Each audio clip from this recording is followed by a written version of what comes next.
Oh, Robert, ba't ang aga mo namang umuwi? Nasaan ang tatay mo? Nagpaiwan po sa bukid, Nay. Sabi niya mauna na daw po ako eh.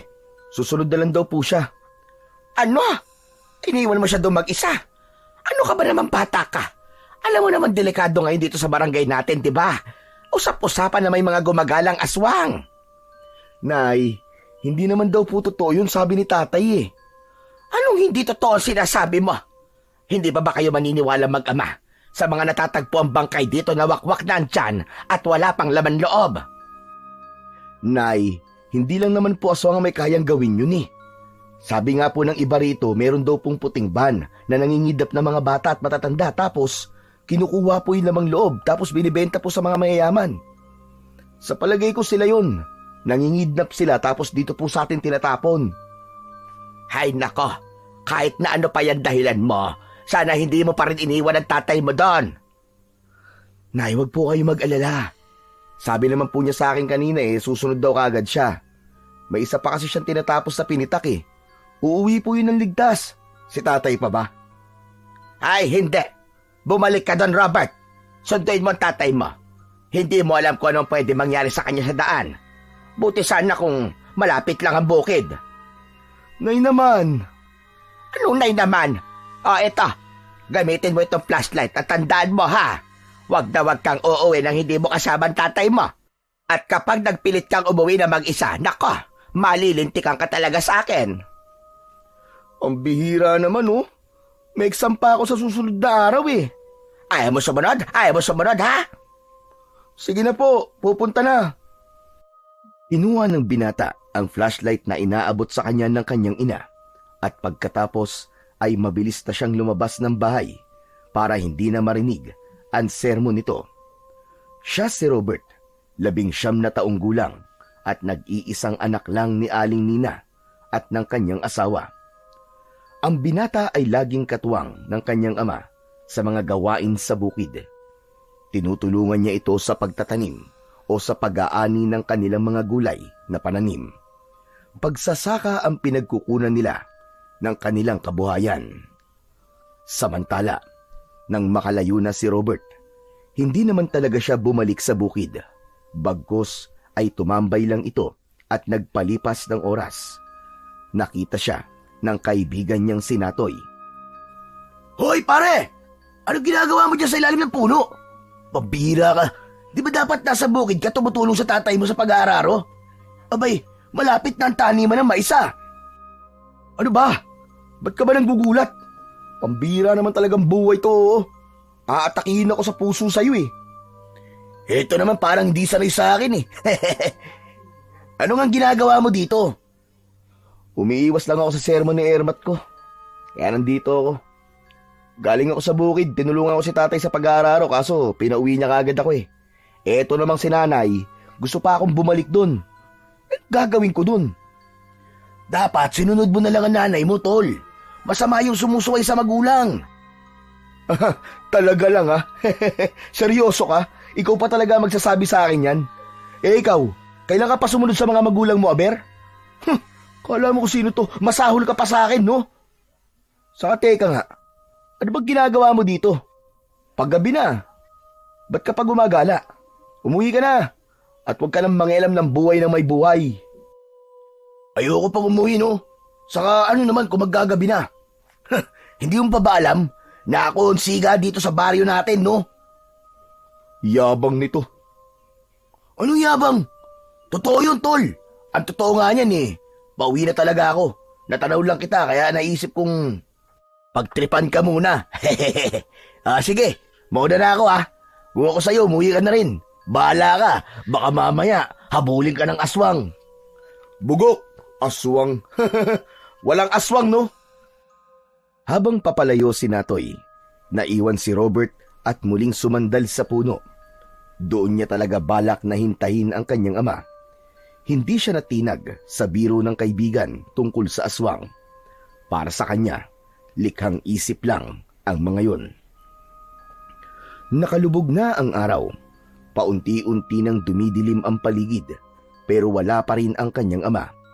Tumahimik na rin ang kapaligiran, kaya bawat kaluskos at mumunting ingay ay naririnig na ng binata. Bigla siyang natigilan. May narinig siyang kaluskos mula sa kakahuyan sa kanyang likuran. Sa una, inisip lang niyang hangin o kaya hayop na gumagala lamang sa gabi ang kanyang naririnig. Pero nang muli niyang marinig ang tunog, mas malapit, mas mabigat. Napalunok siya. Dahan-dahan siyang lumingon pero wala naman siyang nakita. Maya-maya pa ay bigla siyang napabahing nang may maamoy na kakaiba sa hangin. Amoy putik yun, hindi nalalayo sa amoy ng kalabaw nila sa bukid. Naisip niyang marahil ay pauwi na ang kanyang ama ng mga oras na yon dahil palagi nitong sinasakyan ang kalabaw pauwi. Pero nang bumalik siya sa dating pwesto, muntik na siyang matumba sa pagkagulat. Isang malaking kalabaw ang nakatayo sa harapan niya. Tahimik lang itong nakatingin sa kanya. Ang mga mata nito ay madilim at tila hindi kumikislap. Napalunok si Robert. Pinagmasdan itong mabuti. Anak ng... Kung hindi nga naman tao ang manggugulat sa akin, hayop naman. Ano bang ginagawa ng kalabaw na to dito? Wala bang may-ari sa'yo, ha, kalabaw? Lumapit siya ng bahagya. Pilit na inaalala kung sino ang may-ari ng kalabaw na yon. Medyo kahawig ito ng kalabaw nila, pero may kung anong kakaiba dito. Parang mas malaki ito kesa sa normal na kalabaw. Ang mga mata nito ay hindi gaya ng karaniwang hayop. May kakaibang lalim at tila may kung anong iniisip. Kamukha mo ang kalabaw namin, ha? Pero kakaiba ka. Teka, huwag mong sabihing aswang ka, ha? At nagkukunwari ka lang na hayop. Hindi gumalaw ang hayop. Hindi man lang nito kinurap ang mga mata. Naglakad pa atras si Robert. Pilit na nagbibiro para mapawi ang kaba. Aba, teka. Kung balak mo akong kainin, huwag mo nang ituloy.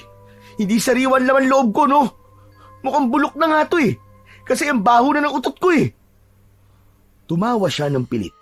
Pero ang kalabaw ay nanatili lang sa kinatatayuan nito. Hindi pa rin kumikilos. Sa loob-loob niya, gusto niyang magpakatatag pero hindi niya mapigilan ang pagbilis ng tibok ng kanyang puso. May kakaiba talaga sa kalabaw na nasa kanyang harapan.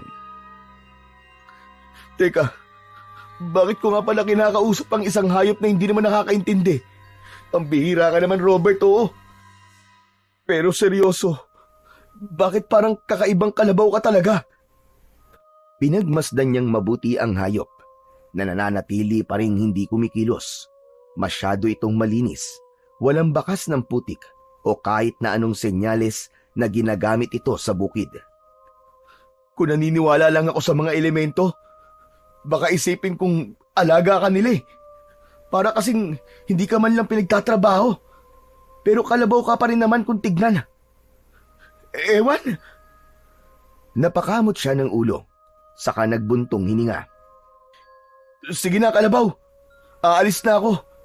Baka hinahanap na ako ni nanay eh. Pagkatapos niyang sabihin yon, bigla na lang siyang tumalikod at naglakad na palayo. Hindi niya napansin ang matalim na tingin ng kalabaw na tila ba sinusundan ang bawat kilos niya.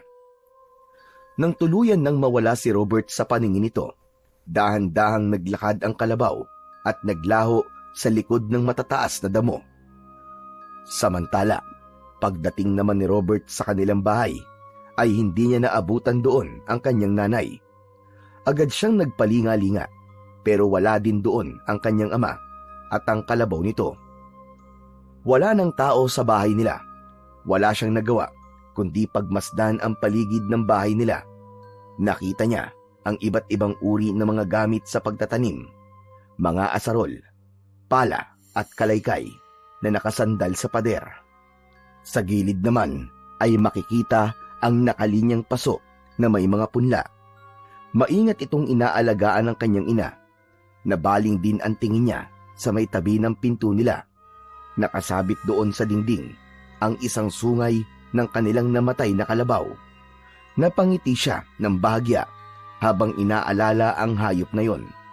Isa itong malaking kalabaw, matikas at makisig, na tumulong sa kanyang ama sa loob ng maraming taon.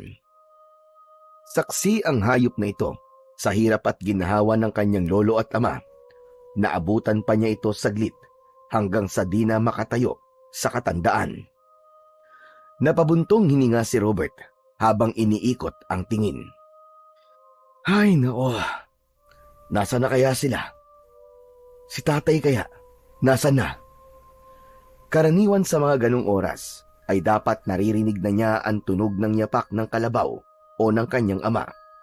Pumasok siya sa loob ng bahay at nagulat siya nang makitang walang nakahandang pagkain. Napakamot siya sa kanyang ulo. Ay nako, si nanay naman oh. Hindi man lang nag-iwan ng pagkain. Gutom na ako eh. Naupo siya sa upuang kawayan at inilapag ang kanyang bag habang hinihintay ang kanyang ina o ama na dumating. Bigla niyang naalala ang kalabaw na nakita niya kanina. May kung anong kilabot ang dumaan sa kanyang isip. Hindi. Hindi yun aswang. Karaniwang kalabaw lang yun na nakawala. Dahil kung aswang yun, edi sana kinain na ako nun kanina. Sinubukan niyang tumawa ng bagya upang maibsan ang nararamdaman niyang kaba. Oh, nandito ka na pala. Asan ang tatay mo? Naku naman inay, bakit po ba kayo nanggugulat? Anong nanggugulat ba sinasabi mo? Pumasok na si Aling Nina, may hawak na biniling sardinas at gulay. Hindi ba sinundo ang tatay mo? Nako, sinabi ko na nga ba eh. Ba't ba ang tigas-tigas ng ulo mo? Di ba sabi ko sa'yo, puntahan mo ang tatay mo para sabay na kayong umuwi? Pinuntahan ko naman po kaso pinauwi nga po ako ulit eh. Sino po ba susundin ko sa inyong dalawa? Ang hirap naman po ng pabalik-balik ako dun, no? Hindi naman po malapit yung bukid sa atin eh. Bakit kasi ayaw pang umuwi ng tatay mo? Ano ba kasi ginagawa sa bukid? Tinatapos pa nga po yung para sa pagtatanim ng mais. O sige, diyan ka na nga muna. Abangan mo ang tatay mo ha. Magluluto muna ako ng mauulam natin. Habang abala si Aling Nina sa pagluluto, nagbantay naman siya sa pinto. Maski siya ay kinakabahan na rin. Madilim na ang paligid at wala pa rin ang kanyang ama. Nang makaluto na ang kanyang ina, tinawag na siya nito na maghapunan. Pambihira naman anong oras na? Nasaan na kaya ang tatay mo? Nay, nag-aalala na naman ba kayo? O baka naman namimiss nyo lang si tatay? Ang mabuti pa ay maupo na lang muna kayo, Nay. Kanina pa po kayo palakad-lakad dyan eh. Nakakahilo na po kayo eh. Halina mo kayo, kain na muna tayo. Bakit kasi di pa umuwi eh? Napansin ni Robert ang pag-aalala sa mukha ng kanyang ina, kaya't agad siyang lumapit at hinawakan ito sa balikat. Nay, baka naman may ginawa pa si tatay. Alam mo naman yun eh, kapag nagkayayaan ng kwentuhan sa bukid, hindi na mamalaya ng oras. Pero gabi na kasi anak, baka naman na paano na yun. Mabuti pa ipuntahan mo na nga at siguraduhin mo kung ayos pa siya. Tapos sayain mo nang umuwi ha, kaya tapos o hindi yung inaararo niya. May bukas pa naman eh. Masyado nag-aapura, wala na bang boss? Ganun naman talaga siya, Nay. Ayaw niya na nadedelay yung mga gawain niya sa bukid. Hayaan niyo na. Kumain na kayo tapos magpahinga. Ako na maghihintay sa kanya mamaya. Matapos nilang kumain, nagligpit na si Aling Nina ng pinagkainan, habang si Robert naman ay bumalik sa may pintuan. Lumipas ang isang oras. Wala pa rin ang kanyang ama. Pilit niyang pinalalakas ang loob, pero hindi niya mapigilan ang kumakabog sa dibdib. Nang pumasok na sa kwarto ang kanyang ina upang magpahinga, napansin niyang may naririnig siyang tunog. Isang hingal, parang isang hayop na humahangos. Napakunot ang noo niya. Agad siyang luminga-linga. Hinahanap kung saan nagmumula ang tunog na yon. Nang makita niya ito, ay dali-dali siyang tumakbo sa kwarto ng kanyang magulang. Nay! Nay! Nandiyan na po si tatay! Aba, mabuti naman kung ganon. Pero paano mo naman nasabi na nandito na ang tatay mo? may nakita po akong kalabaw dun po sa labas ng bahay. Tingnan niyo po. Napakunot ang ginang sa sinabi ng kanyang anak. Agad silang lumabas ng silid para tignan kung talagang dumating na nga ang kanyang asawa. Pero laking pagkadismaya niya nang wala namang makitang kahit na ano sa labas ng bahay. Nasaan ang kalabaw na sinasabi mo, anak? Asan ang tatay mo? Wala naman Ayan ho, hindi niyo po ba nakikita yung kalabaw natin? Nakatingin pa nga po dito eh. Robert, walang kalabaw. Anong pinagsasasabi mo? Nay, ayun oo. Pambihira, kalaki-laking kalabaw di niyo nakikita? Anong trip mo ba, Robert, ha? Matanda ka na, di ba? Pero nagagawa mo pa rin magsinungaling. Pihira na ito. Mabuti pa matulog ka na lang. Ako na lang ang maghihintay sa tatay mo. Bago umalis sa sala si Robert, muli pa niyang nilingon ang kalabaw na nasa labas. Naroroon pa rin ito, nakatayo sa parehong pwesto, nakatitig sa kanila. Napakamot na lang siya ng ulo habang papasok sa kanyang silid. Sa labas naman, nanatiling tahimik lamang si Aling Nina. Muling sumilip sa labas ng bintana, ngunit wala talaga siyang makita. Napapailing siya at mas lalong nainis sa asal ng anak. Minabuti na lang niyang isara ang bintana at mga pinto. Nang makaramdam ng antok, ay pumasok na rin siya sa kanyang silid at doon na lamang hinintay ang kanyang asawa. Kinabukasan, biglang nagising si Robert nang marinig niyang may nagkakagulo sa labas ng kanilang bahay. Dinig na dinig niya ang ingay ng mga tao. Parang may nangyayaring hindi maganda. Nang sumilip siya sa bintana, nakita niyang may mga kabarangay na papalapit sa bahay nila. May buhat-buhat na kung ano sa isang banig. Mabilis siyang tumayo at lumabas. Kinabahan siya nang makita ang muka ng mga tao. Seryoso, parang may mabigat na dalang balita. Agad na siyang lumabas. Nakita niya ang kanyang ina na nakaabang na rin sa may pinto. Bakas sa mukha niya ang labis na takot at pag-aalala. Teka, ano nangyayari? Bakit kayo may dalang banig? Ano yan? Sino yan? Walang sumagot kagad. May isang lalaki ang napatingin kay Robert, saka bumuntong hininga, bago marahang binaba ang dala nilang banig sa harap ng bahay. Agad nitong sinabi na natagpuan ang katawan ng kanyang ama sa bukid. Napaatras si Aling Nina. Ramdam ang panlalamig ng katawan. Si Robert naman, kahit kinakabahan, dahan-dahang lumapit. Hindi makapaniwala ang binata sa kanyang narinig. Tinanggal niya ang takip na banig. Ang katawan ng tatay niya ay wasak, parang nilapa ng kung anong hayop. Wala na halos lamang loob at ang itsura ay halos hindi na makilala. Biglang nanghina si Aling Nina at nahimatay nang makita ang kalunos-lunos na sinapit ng kanyang asawa. Si Robert naman, sa labis na gulat ay walang nasabi. Nakatitig lang siya sa bangkay ng kanyang ama. Parang bumagal ang oras sa paligid niya. Hindi niya alam kung panaginip lang ba o totoo ang nakikita niya. Para siyang nawala sa sarili, hindi nakagalaw at hindi makapagsalita. Ang mga tao sa paligid nila nag-uusap-usap na baka aswang ang umatake sa tatay niya, pero may ilan na baka ligaw na hayop daw ang may gawa nun sa kanyang ama. Robert! Robert! Napapitlag siya nang marinig ang tinig ni Natoy. Nang lingunin niya, nakita niyang ginigising ng ilan ang kanyang ina na hinimatay kanina. Mabilis siyang lumapit doon at inalalayan ang kanyang ina. Nay! Nay, gising! Nay! Marahan niyang niyugyug ito. Maya-maya pa ay dumilat na ang mga mata ng ginang. Pagkakita muli sa bangkay ng kanyang asawa, agad siyang napahagulgol. Bakit? Bakit nangyari sa ito, Elias? Bakit nangyari sa iyo ito? Ramdam na ramdam ni Robert ang bigat ng sitwasyon, pero pilit niyang pinalalakas ang loob niya. Napatingin siya sa malayo, sa direksyon ng bukid kung saan natagpuan ang bangkay ng kanyang ama.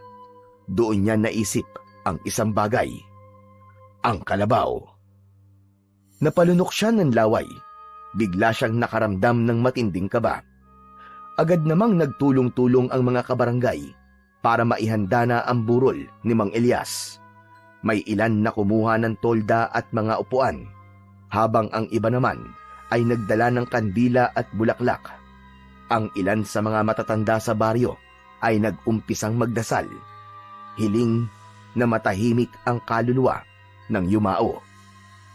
Samantala, si Aling Nina ay tahimik na nakaupo sa tabi ng asawa matapos na maihatid ito ng puninarya sa bahay nila.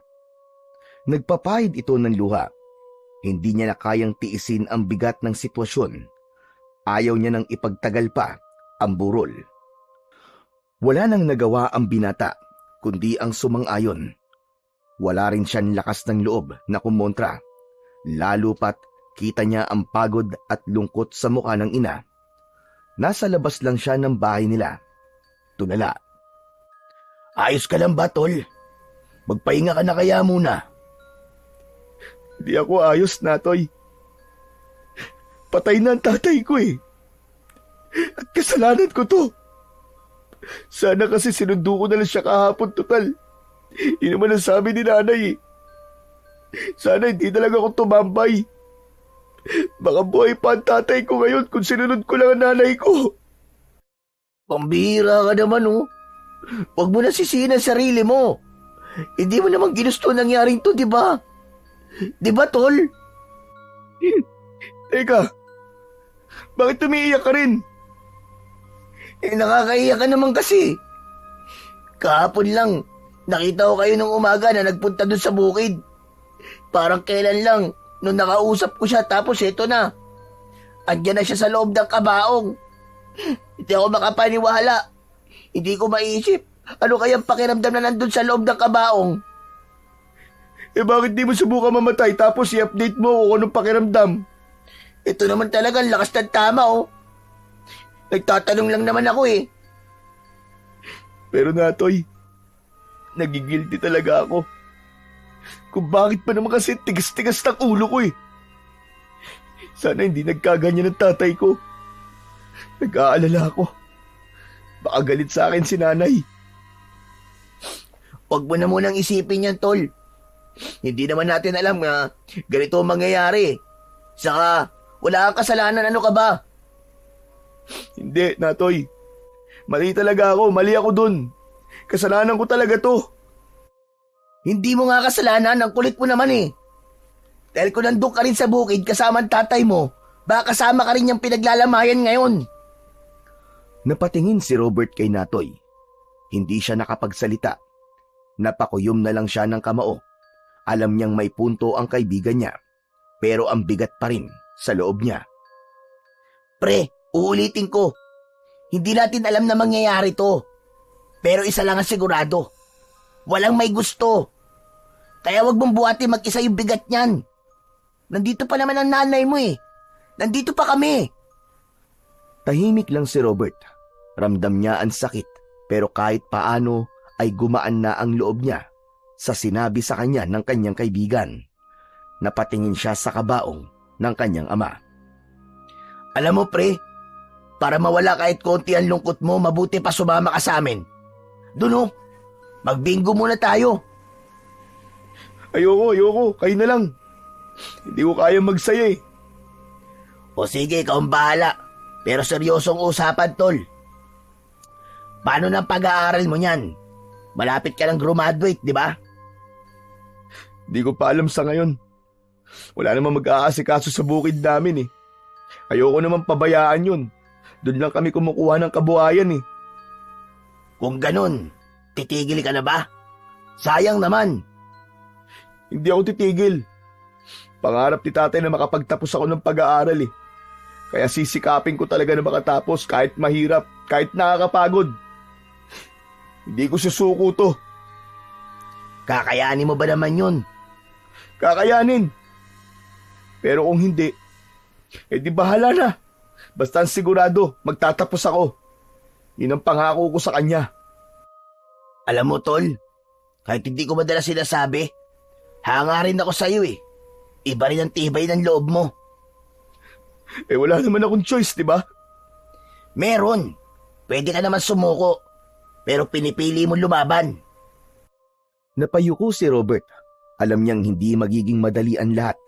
Pero alam niyang hindi siya nag-iisa. Tumingala siya sa langit. Parang hinahanap ang presensya ng ama.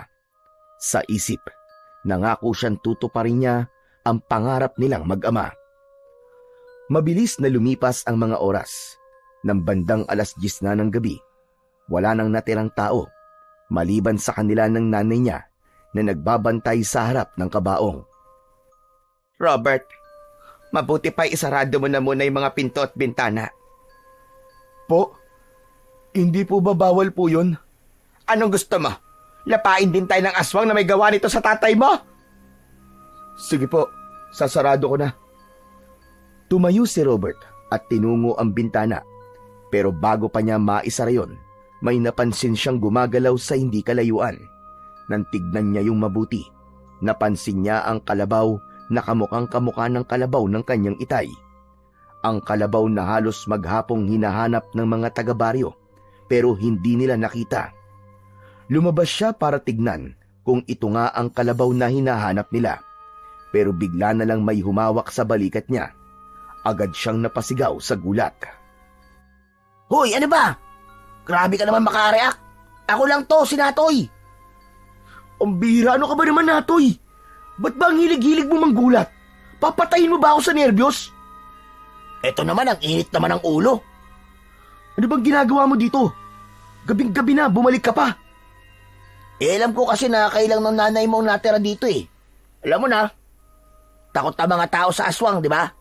Kaya sasamahan ko kayo sa pagbabantay. Biglang umihip ang malamig na hangin. Humaluskos ang mga dahon sa paligid. Dahilan para mapatingin ang dalawa sa madilim na bahagi ng bakuran. Napatayo si Robert. Agad na sinuri ang paligid. Narinig mo ba yon? Oo. Hala, Tol! Baka... Sa isang iglap, isang malakas na tunog ng sanga ang nabali sa hindi kalayuan. Parehong napatigil sina Robert at Natoy. Pareho nilang naramdaman ang kilabot na gumapang sa kanilang katawan. May tao ba dyan? Tahimik. Walang sumagot. Pero ramdam nilang hindi sila nag-iisa. Tol, masama ang kutob ko. Tara na sa loob. Hinila siya ni Natoy sa braso. Pareho silang nagmamadaling pumasok sa loob ng bahay. At pagkatapos ay isinarado na nila ang mga pinto at bintana. Habang nakasandal sa pinto, habol ang hininga. Napatingin si Robert kay Natoy. Pareho silang hindi makapagsalita. Natoy? Tita, ano po kasi, sasamahan ko po sana kayo na magbantay po ngayon. Nako, salamat anak ha. Mabuti ka pa.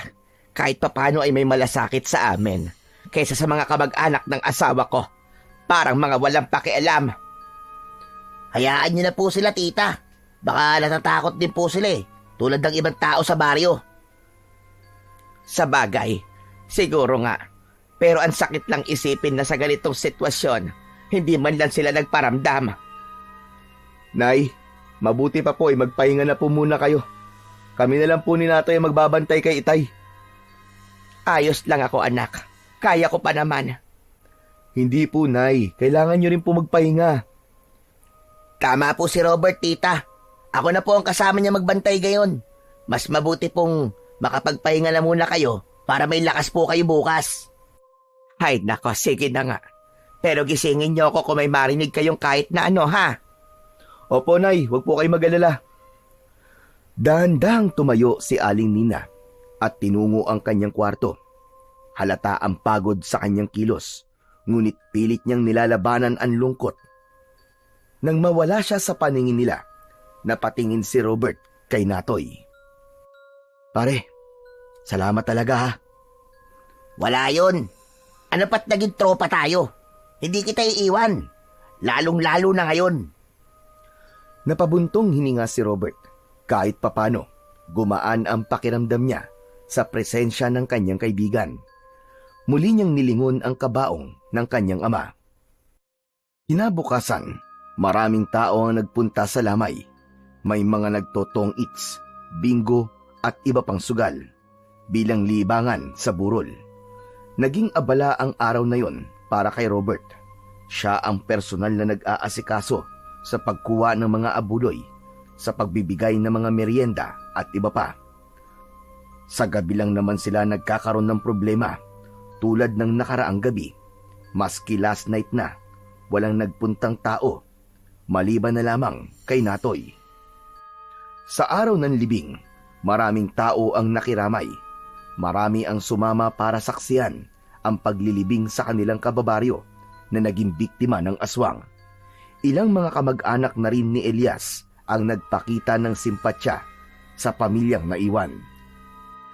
Habang dinadala nila ang kabaong sa sementeryo, panay ang iyak ni Aling Nina. Si Robert ay tahimik lang. May bit na hawak ang rosaryo. Sa huling sandali, bago ibaba ang kabaong sa hukay, yumuko si Robert at bumulong. Pangako po, Itay. Hindi ko po pababayaan si Nanay. At magtatapos po ako ng pag-aaral. Tulad po ng gusto nyo. Habang unti-unting natatabunan ng lupa ang kabaong, naramdaman ni Robert ang bigat ng responsibilidad na iniwan sa kanya. Hindi na lang siya anak ngayon, siya na rin ang magiging haligi ng kanilang pamilya. Pagkatapos ng libing, tahimik ang lahat. Ang mga tao ay nagsiuwian na. Ngunit nanatili sina Robert at Aling Nina saglit sa harap ng puntod ni Elias. Ngunit tahimik lang si Aling Nina. Halos hindi niya matignan sa mata ang kanyang anak. Ilang araw na simula nung nailibing ang ama ni Robert. Masyadong tahimik sa bahay nila, yung tipong napakakalmado pero napakalungkot ng bahay. Tanaw ng binata ang kanyang ina na nakadungaw lamang sa bintana na parabang ang layo-layo ng tingin nito. Kaya naman, unti-unting naglakad ang binata patungo sa gawi ng kanyang nanay. Nay, kumain na po kayo. Simula po nung nawala po si tatay hindi na po kayo kumakain ng maayos Baka naman po magkasakit na po kayo niyan sa ginagawa nyo. Sige na anak, wala akong gana. Kumain ka na lang dyan kung gusto mo. Pero Nay, pumapayat na po kayo Sige na Nay, kumain ka na. Baka mamaya sumunod ka niyan kay tatay, paano na lang po ako? Biglang tumingin si Aling Nina kay Robert. At sa unang pagkakataon, doon lang ito naglabas ng sama ng loob sa kanyang anak. Galit na galit ang mga mata nito, punong-puno ng pagnumbat. Sinabi ko nang ayoko, hindi ba? Bakit ba ang kulit-kulit mo? Matanda ka na, Robert. Matanda ka na, di ba?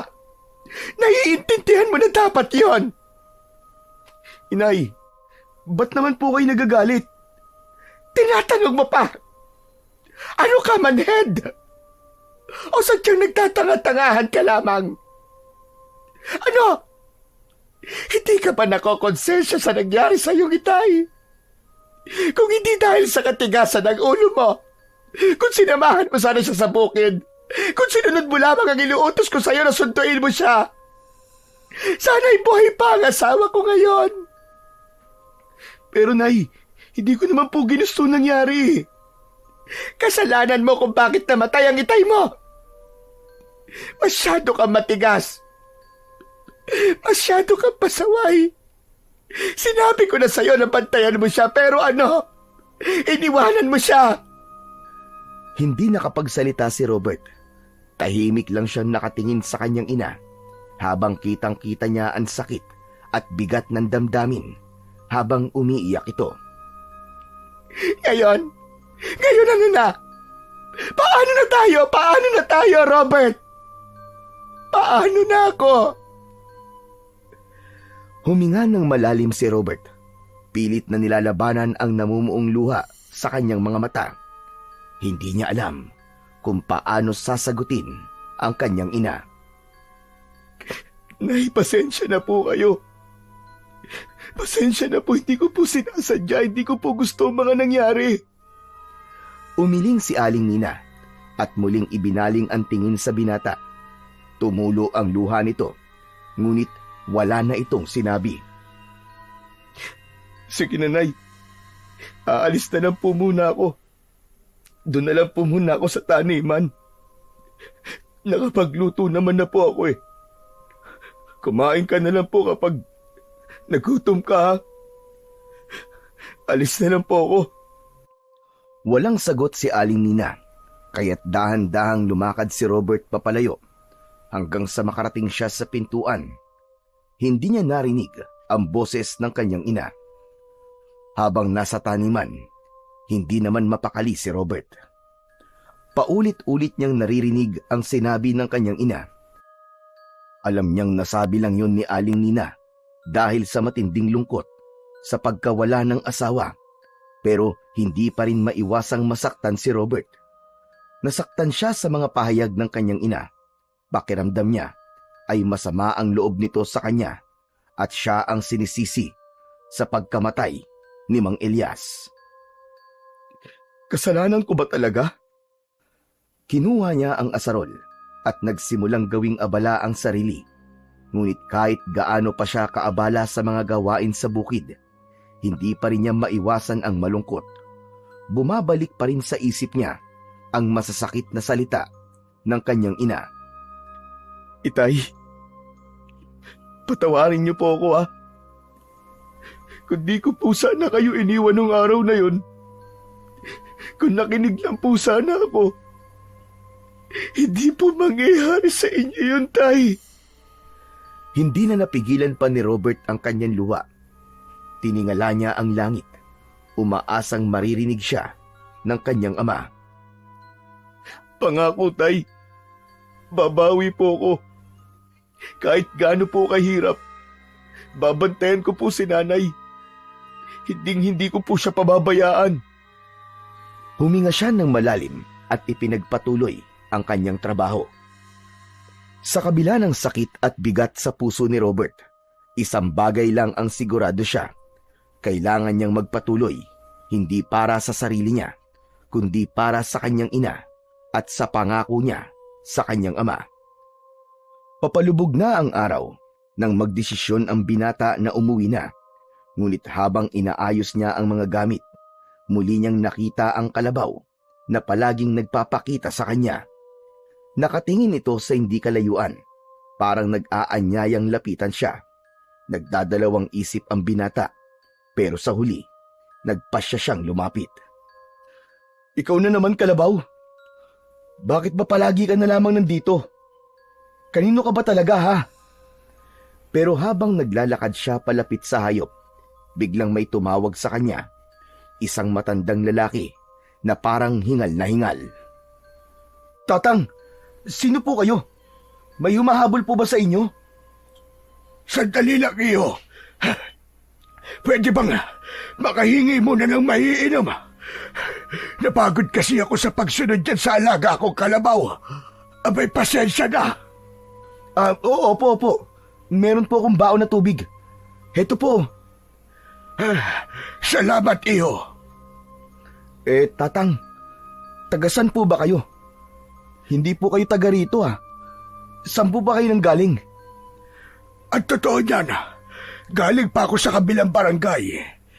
Ilang araw ko nang hinahanap ang Kalabaw ko na yan. Mabuti na lamang at dito ko siya nakita. Kung ganun sa inyo po pala ang kalabaw na ito. Alam nyo, pati nga po yung kalabaw ng tatay ko nawawala din po eh. Di din po namin mahanap. Mabuti pa nga po kayo, nahanap nyo na po yung kalabaw nyo. Sana kami rin. Oo nga eh. Kaso nakakapagod din. Ewan ko ba sa Kalabaw na yan? Hindi mapakali. Palagi na lamang gumagala. Laging bumabalik-balik dito. Sabi niya kasi, may nakita na daw siyang papalit sa akin na magiging tagapangalaga niya. Po? Ano pong ibig niyo sabihin? Iho, naniniwala ka ba sa mutya? Mutya? Ano po yun? Nako, mukhang wala kang alam sa mga mutya. Ganito, iho. Pag sinabing mutya, ito'y isang maliit na bato na may nakatagong lakas at kapangyarihan. Hindi ito basta-basta. Kaya nitong talunin ang masasamang nilalang, kahit ang mga aswang pa. Alam mo ba, meron ako noon.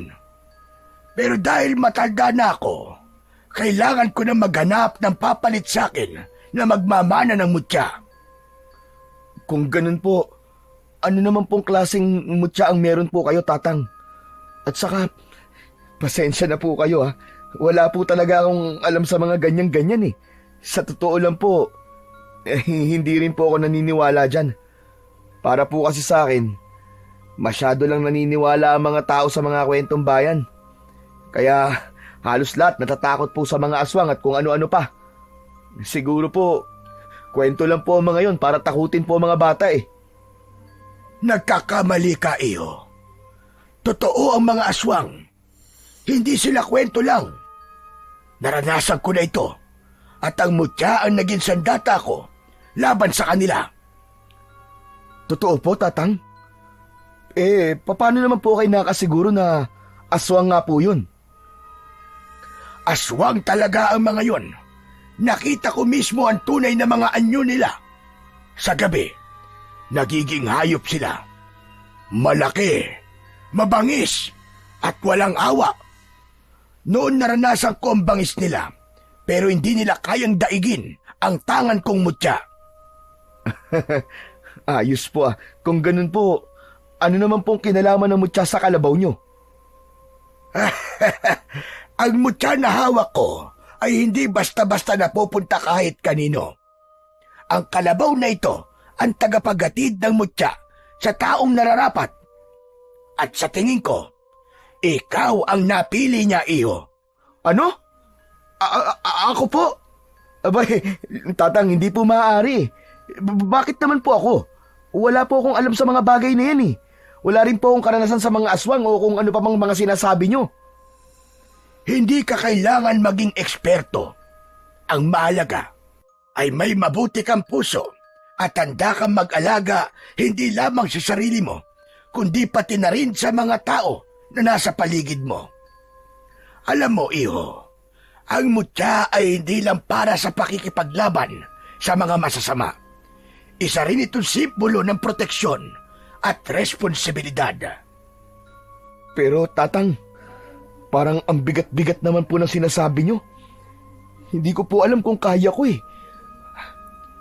Totoo nga po niyan, ang dami ko na pong problema sa pamilya namin eh. Ang nanay ko po, kailangan ko po siyang alagaan. Paano ko pa po magagawa ang mga yan? Alam ko, mahirap. Pero ang mutya ay para sa mga taong kayang tumanggap ng hamon kahit mahirap. Alam mo, iyo, minsan ang mga bagay na akala mo'y hindi mo kaya ay ang magdadala pala sa'yo ng lakas. Isipin mo na lang na hindi ka nag-iisa. Palaging may gabay ang mutya. Tsaka isa pa, Tatang, bakit naman ako po ang napili? Hindi nga po ako naniniwala sa mga ganyan eh. Saka ano naman po ang kaya kong gawin? Makikita mo, iyo, ang mutya. Kailangan mo ang mutya sa mga susunod na araw. Ano pong ibig niyo sabihin? Ang aswang na may gawa ng pagpatay sa tatay mo, muling lilitaw at mambibiktima. Kailangan may gawin ka. Sandali, paano niyo po nalaman na nangyari sa tatay ko? Naging usap-usapan din sa baryo namin ang nangyari sa tatay mo na pinatay ng aswang. At alam kong ikaw ang anak niya dahil naroon ako nang inilibing ang tatay mo. Tatang, ano ba talagang kailangan niyo sa akin? Pasensya na ho kayo pero hindi ko tatanggapin ang sinasabi niyong mutya. Pero bakit naman? Dahil hindi po ako madaling maniwala. Pasensya na po kayo, Tatang. Di po ako pwedeng magpadalos-dalos. Kailangan ko rin pong isipin ang kaligtasan ko palagi dahil kawawa naman po nanay ko kapag may nangyari sa akin masama. Sige po, Tatang. Uuwi na po ako. Pasensya na po kayo. Sandali lang. Naiintindihan naman kita, iho. Ano pong nakakatawa? Ay, pasensya ka na, iho. Para lang kasing bumalik sa akin ang nakaraan eh. Ganyan na ganyan din ako dati. O baka, mas matigas pa nga ang ulo ko kaysa sayo. Pero sinasabi ko sayo, ikaw na ang napili at hindi mo ito maiiwasan. Hindi ka titigilan ng balaw hanggat hindi mo tinatanggap ang mutya. Balaw? Ano pong balaw? Yang kalabaw na yan ay isang hindi pangkaraniwang kalabaw. Yan ang tinatawag na balaw. Isang hayop na mula sa mundo ng mga engkanto. Ayos ka rin, Tatang, Kung ano-ano po sinasabi nyo, Ayos lang sa akin kung hindi ka maniwala sa ngayon. Tama po kayo, dahil hindi naman po talaga ako naniniwala. Sige, pagbibigyan kita. Hindi ko muna ipipilit sa iyo ang mutya. Pero iho, pag-isipan mo pa rin. Dahil tandaan mo, kapag nasa iyo na ito, malalaman mo kung sino ang tunay na pumaslang sa iyong ama. Ano po? Biglang naglakad ang matanda, palayo kay Robert. Ngunit sa isang kisap mata lang ng binata, biglang naglaho ang matanda. Nang tinignan niya ang paligid, wala na rin ang kalabaw. Diyos niyo! Ano yun? Multo? Nanamdaman ng binata ang pagtayo ng kanyang balahibo dahil sa isiping yon. Agad na siyang naglakad pa uwi sa kanila. At habang naglalakad siya, hindi niya maiwasang mapalingon sa tuwing may maririnig siyang kaluskos. Umaasa siyang muling makikita ang matanda o kaya naman ay ang kalabaw. Pagdating niya sa bahay nila, naabutan niya ang kanyang kaibigang si Natoy na naghihintay sa kanya. Ayun, sa wakas! Umuwi ka na rin! Kanina pa ako naghihintay dito eh. Bakit mo naman ako hinihintay? Anong meron? May kailangan ka ba? Wala naman, tol.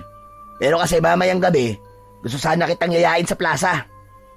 E ano naman gagawin natin sa plaza? Tignan mo, nakalimutan mo na. Fiesta na, pre. Oh, may gaganapin pa rin piyesta at sayawan maski may aswang ng gumagala? Yun ang sabi ni Kapitan eh. Galing ako dun kanina eh. Abalang-abala na nga sila sa pagdedekorasyon eh. Ano, sasama ka ba sa akin o sasama ka? Hindi. Pambihira naman tong taong to. Wala naman yung sa pagpipilian na sinabi ko sa'yo eh. Ipinagpaalam na kita sa nanay mo. At ikaw na daw ang bahala kung gusto mong sumama. Alam mo, kailangan mo to, par. Para mabawasan naman kahit pa paano yung dinadala mo. At sino naman may sabi sa'yo na gusto ko mabawasan yung bigat na dinadala ko? Ito naman oo. Nagsungit na naman. Inaaya ka lang eh. Ay, siya nga pala. Hindi ka nakapasok kanina, di ba? Kaya ito, dinala ko yung notebook ko. Bale, wala na tayong klase ng halos 2 linggo kasi same break na. Pero nag-iwan yung teacher natin ng assignments. Ito, kopyahin mo na lang. Salamat, tol. Kailangan ko nga to. Walang anuman. Pero may bayad yan ha. Kailangan mo sumama sa akin mamaya sa plaza.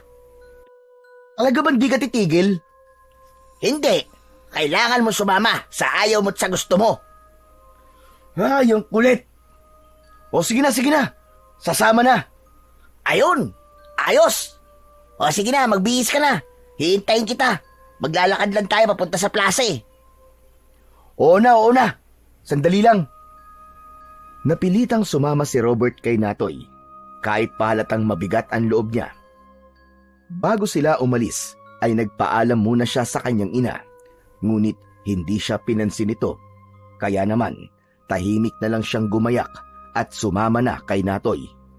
Samantala, habang naglalakad sila, panay naman ang tanong sa kanya ng kaibigan.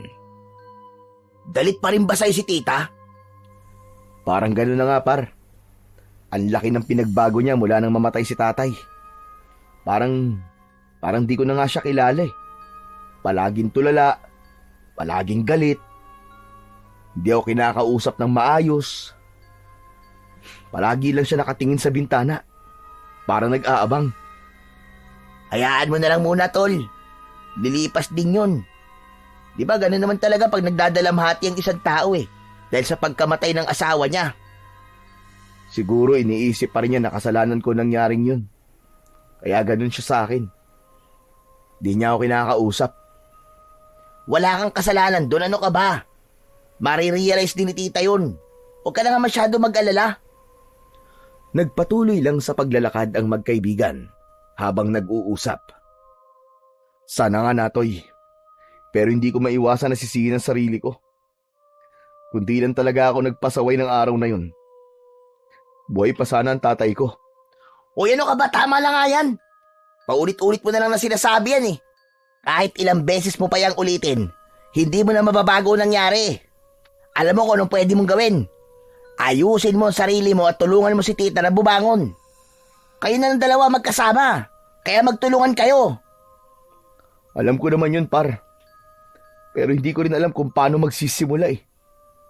Para bang may pader na sa pagitan namin ni nanay ngayon. Pagdating nila sa plaza, nakita nilang puno ito ng tao. May mga ilaw, musika, at malalakas na tawanan. Sa gitna ng kasiyahan, pilit na iniiba ni Natoy ang usapan upang mapagaan ang pakiramdam ni Robert. O ayan, tignan mo, ang daming tao, di ba? Ang saya-saya. Tara, sumali tayo sa mga laro. May pakarera ng kabayo, oh. Karera ng kabayo? Anong sinasabi mo? Laruan lang naman yan ah. Eh ano ngayon? Masaya pa rin, tara na. Baka mamaya, maubusan pa tayo ng pwesto eh. Hinila ni Natoy si Robert papunta sa booth ng mga laruan. Sa kabila ng bigat sa puso ni Robert, hindi niya napigilang matawa nang makita si Natoy na sobrang seryoso sa pagpili ng pangkarerang kabayo. Pambihira. Akala mo naman totoo yung kabayong tatayan mo. Aba, seryoso ako dito, no? Talo ka dito, sigurado ako. Sa unang pagkakataon, mula nang mamatay ang kanyang ama, nakaramdam si Robert ng bahagyang kaligayahan. Hindi man ito tuluyang nawala ang lungkot. Alam niyang may kaibigan siyang laging nasa tabi niya. Pagkatapos nilang sumali sa palaro, ay tumuloy na sila sa pasayaw. Sa una, nanatili lang si Robert sa gilid. Pinanonood ang mga tao habang nagsasayaw. Pilit siyang hinila ni Natoy na sumali pero nagdadalawang isip siya dahil sa hiya. Masayang masaya ang paligid. Parang walang nangyayaring kababalaghan sa baryo nila. Malakas at masaya ang pinatutugtog. Kaya naman pamaya-maya ay unti-unti na ring nadala si Robert. Sa huli, napapayag siya ni Natoy na sumayaw at doon naranasan niya ulit ang muling maging masaya. Ilang araw ang lumipas. Pagkatapos ng piyesta, naging magaan na ang pakiramdam ng binata at mas lalong naging maayos yun nang biglang tila nagkaroon ng himala. Isang araw, habang natutulog siya, bigla siyang ginising ng kanyang ina. Anak, gumising ka na. Pupunta tayo sa bukid. Kailangan na nating tapusin ang mga pananim natin. Mabilis na bumalikwas sa pagkakahiga ang binata. Hindi makapaniwala na kinakausap na siya ng kanyang ina. Nay, teka, totoo po ba ito? Kinakausap niyo na po ako? Napansin ni Aling Nina ang gulat sa mukha ng kanyang anak at bahagya itong ngumiti, bagamat may bakas pa rin ng lungkot sa kanyang mga mata. Oo anak, patawad ko masyado ako naging malamig sa iyo nitong mga nakaraang araw. Hindi madali para sa akin ang lahat ng nangyari, pero naisip ko, hindi tama na iwan kita mag-isa sa lahat ng ito. Kailangan nating magtulungan. Nay, salamat po. Akala ko po hindi niyo na po ako kakausapin eh. Akala ko po, galit pa rin po kayo sa akin. Hindi kita magagawang sisihin, anak. Alam kong wala kang kasalanan sa nangyari. Siguro nawala lang ako sa sarili ko, pero ngayon, kailangan kong bumangon para sa'yo. Para sa ating dalawa. Lumabas na sa kanyang kwarto ang kanyang ina. Sumunod naman siya dito. Nakita niyang inihahanda na ng nanay niya ang kanilang mga babaunin sa bukid. Napangiti ang binata. O anak, ano namang yung iningiti-ngiti mo dyan? Mabuti pa ikunin mo na ang karet at ang ibang gamit sa bukid. Opo, Nay. Sandali lang po. Agad na tumalima si Robert at tinungo ang likuran ng bahay at sa harap upang kunin ang mga gamit. Habang ginagawa ito, hindi niya maiwasang mapangiti. Matagal niya nang hinintay ang ganitong pagkakataon, ang muling makaramdam ng malasakit mula sa kanyang ina. Habang nasa likod siya at kinukuha ang mga gamit, bigla siyang natigilan. Sa gilid ng kanyang paningin, napansin niyang may anino ng isang tao na tila nagkukubli sa likod ng isang malaking puno. Binaliwala na lang ito ng binata. Naisip niyang baka meron lang napadaan na tao o kaya naman ay guni-guni lang niya ang kanyang nakita. Ipinagpatuloy na lang niya ang kanyang ginagawa. Kinuha niya ang karit, asarol at timba at agad na bumalik sa loob ng bahay. Nang makita siya ng kanyang ina, napansin nito ang katahimikan niya. O anak, bakit parang namumutla ka yata? May problema ba? Wala po, Nay. Baka po sa init lang. Ayos lang po ako. Ano ka mo, mainit? Anak, hindi pa nga sumisikat ng todo ang araw eh. Paanong mainit? Hindi, Nay. Ayos lang po ako. Huwag po kayo mag-alala sa akin. Hindi na sinabi ni Robert ang nakita niya. Ayaw niyang mag-alala ang kanyang ina, lalo na't ngayon pa na bumalik na sa pagiging maayos ang pakikitungo nito sa kanya. Ngunit sa likod ng kanyang isip, napapatanong pa rin siya kung posible nga bang may nagmamanman sa kanila o sumasabay sa bawat galaw nila. Ngunit wala naman siyang maisip na dahilan para gawin yon sa kanila. Muli isang buntong hininga ang kanyang pinakawalan bago inaya ang ina papunta sa bukid nang makita niyang maayos nang nakaprepara ang mga babaunin nila. Nandun na ang basket na puno ng tinapay, prutas at ilang bote ng tubig. Pansin niya ang maaliwalas na ekspresyon ng kanyang ina. O sige na anak, tara na. Pagdating nila sa bukid, agad silang nagtrabaho. Si Robert ang nagbungkal ng lupa, habang ang kanyang ina naman ang nagtanim. Sa totoo lang anak, namimiss ko na ang tatay mo. Dati nung bago-bago pa kami, ganito kami noon. Nagtutulungan sa pagtatanim. Ako rin naman po, Nay. Pero wala na po tayong magagawa eh. Wala na po si tatay. Nakakalungkot. Pero tama ka anak. Wala na tayong magagawa.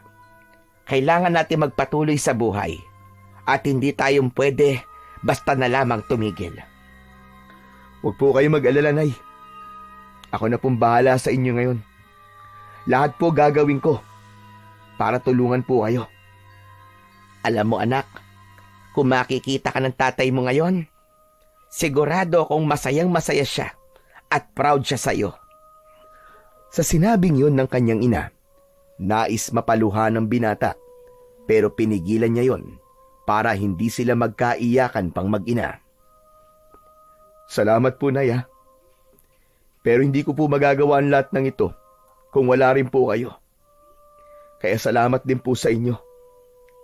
Napakabuti mong anak, Robert. Sa kabila ng lahat, nananatili kang matatag. Alam kong magiging maayos din ang lahat para sa atin, anak. Habang abala sa mga gawain sa bukid ang mag-ina, biglang natanaw ni Aling Nina si Natoy na papalapit. Hingal na hingal ito at halatang galing sa mabilis na pagtakbo. Aba, parang si Natoy yung paparating ah. Tignan mo nga, Robert. Oo nga no. Siya nga po, Nay. Ano kaya masamang hangin na nagdala sa kanya dito? Nang makalapit ang binata sa mag-ina, ay halos hindi ito makapagsalita sa sobrang pagod. Kumakaway-kaway pa ito at tila nagpapanik. Kanina pa po ako hanap ng hanap sa inyo eh.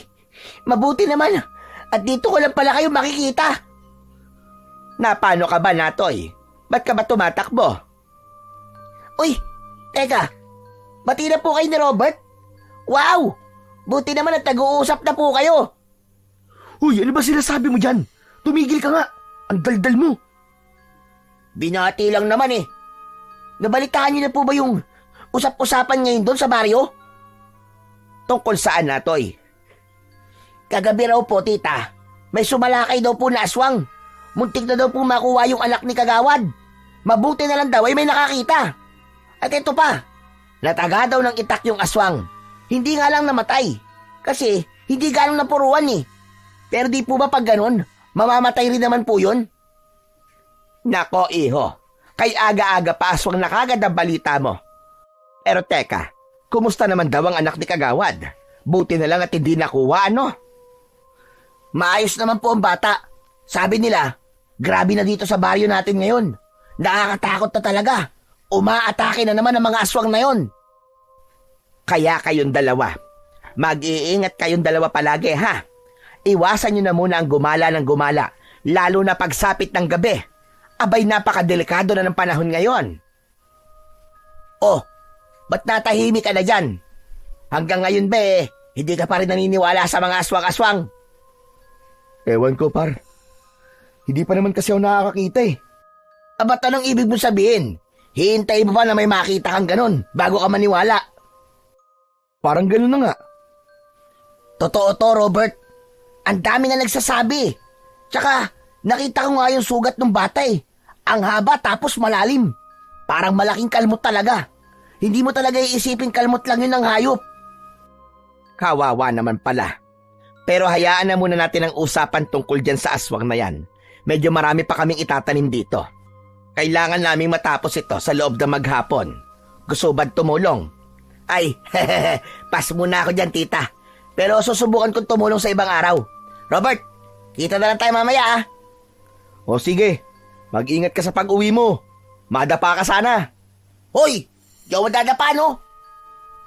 Umalis na si Natoy. Nagpatuloy sila sa kanilang mga gawain sa bukid. Maya-maya, nang tumaas na ang init ng araw, nagpasya ang dalawa na magpahinga muna sa kanilang maliit na kubo. Nang makakain, ay pumikit sandali si Robert hanggang sa hindi niya namalayan na siya ay nakatulog. Maya-maya, naalimpungatan si Robert nang maramdaman ang marahang haplos ng hangin sa kanyang muka.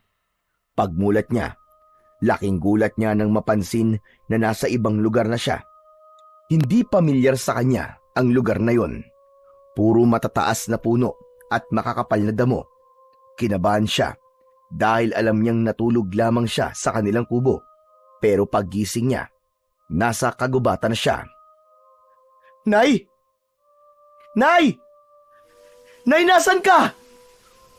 Paulit-ulit niyang tinawag ang kanyang nanay, pero wala siyang makitang ibang tao sa paligid, maliban na lamang sa mga nagtataasang mga puno at damo sa kanyang paligid. Maya-maya lang ay may narinig siyang mga yapak na papalapit. Inihanda niya ang kanyang sarili sa anumang panganib na kanyang kakaharapin. Pero bigla siyang nangilabot nang maisip na wala naman pala siyang sandatang hawak na pwedeng ipanglaban. Nasaan ba ako? Ano ba kasing kailangan mo? Sino ka? Sino ka? Sa gitna ng kanyang pagkalito, pinagmasdan niya ang paligid. May narinig siyang tinig.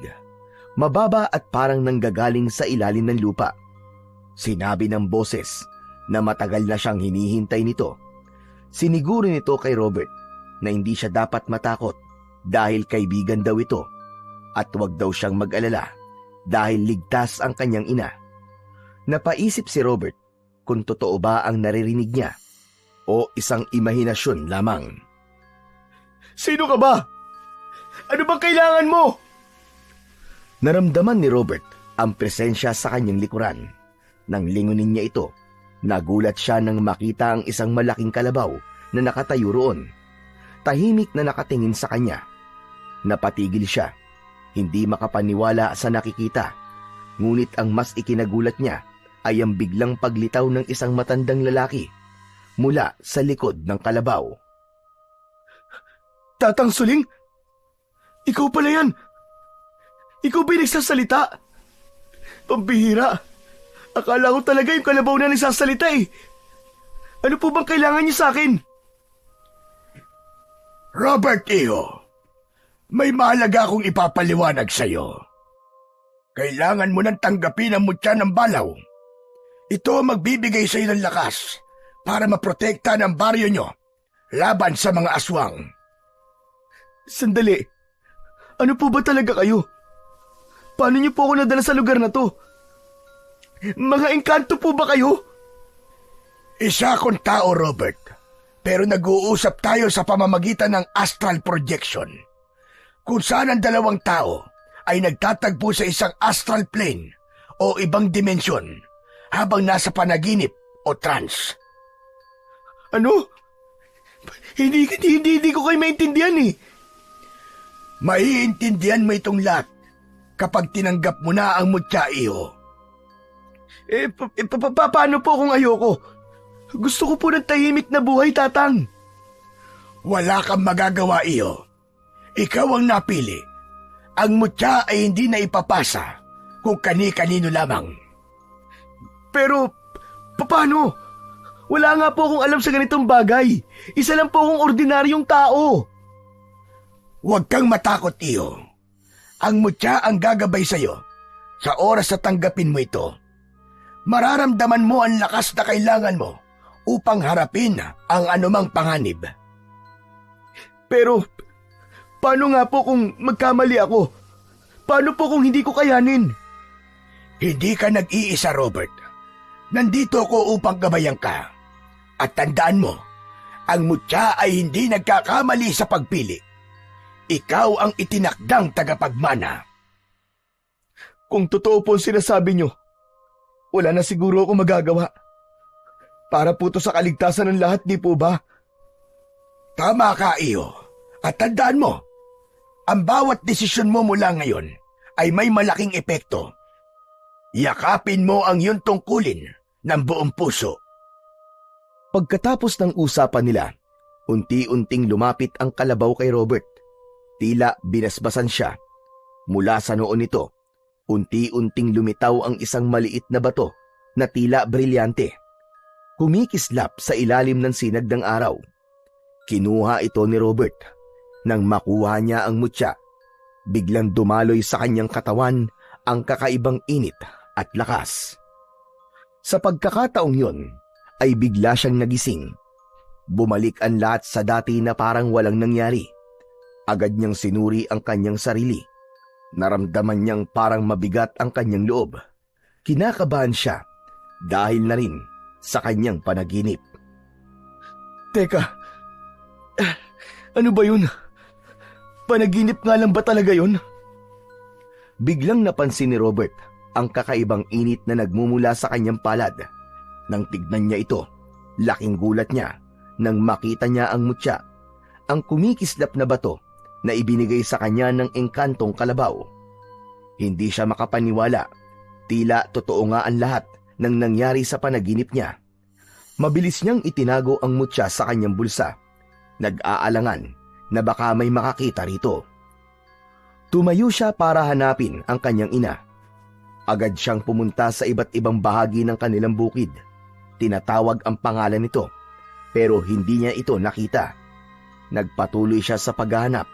Habang patuloy na lumilipas ang oras, naramdaman ng binata ang paggapang ng takot sa kanyang dibdib. Agad siyang umuwi para tignan kung naroon si Aling Nina. Habang papalapit siya sa bahay nila, nakita niya ang maraming tao sa labas ng kanilang tahanan.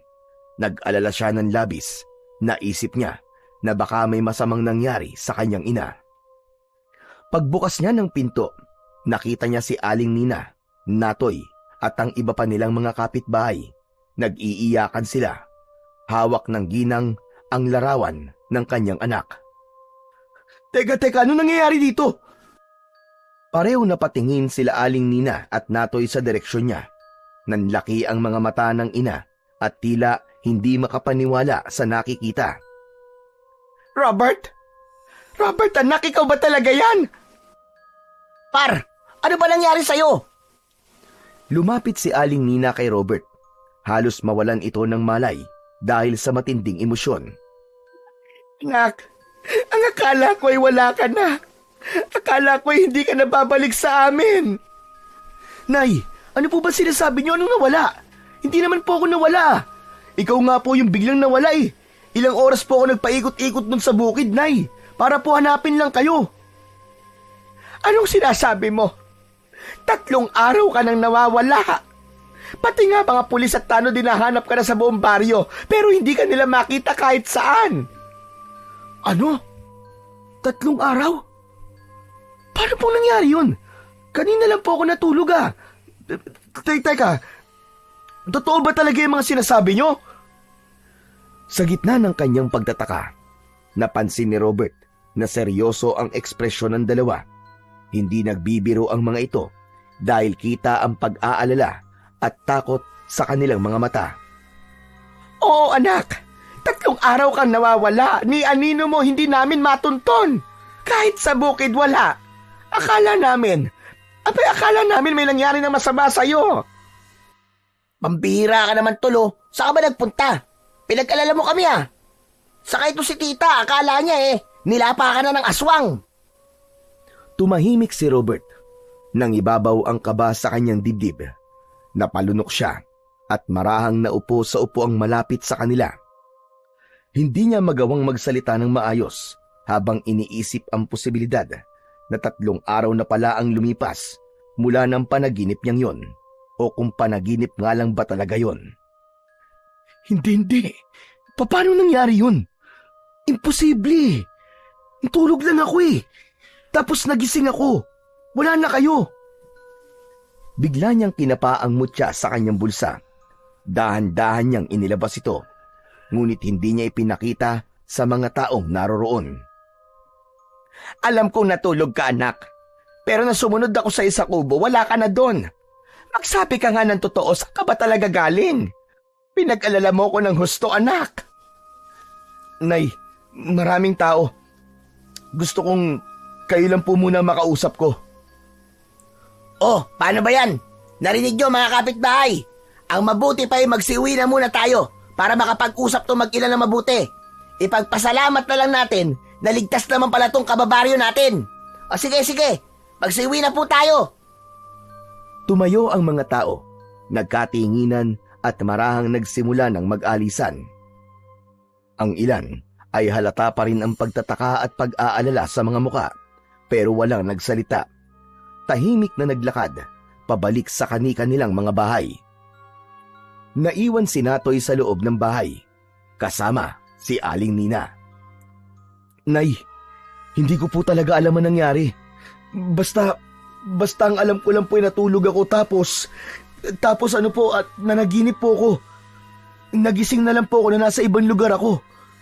Tapos po, may engkanto, may matanda, may kalabaw. Teka, sandali lang anak, hindi ko maintindihan. Ano ba sinasabi mo? Nay, maniwala kayo sa akin. Ito, binigyan nga po nila ako ng mutya. Natatandaan niyo po ba yung sinasabi ko sa inyo noon na may nagpapakitang kalabaw sa akin? Kaya pala palagi siya nagpapakita sa akin ay dahil gusto niyang ibigay sa akin ng mutya ng balaw. Ano ka mo? Mutya ng balaw? Opo, Nay. Balaw po ang tawag doon sa kalabaw na engkanto. Pero kung dito po sa mundo ng tao, mutya ng kalabaw po ang tawag dito.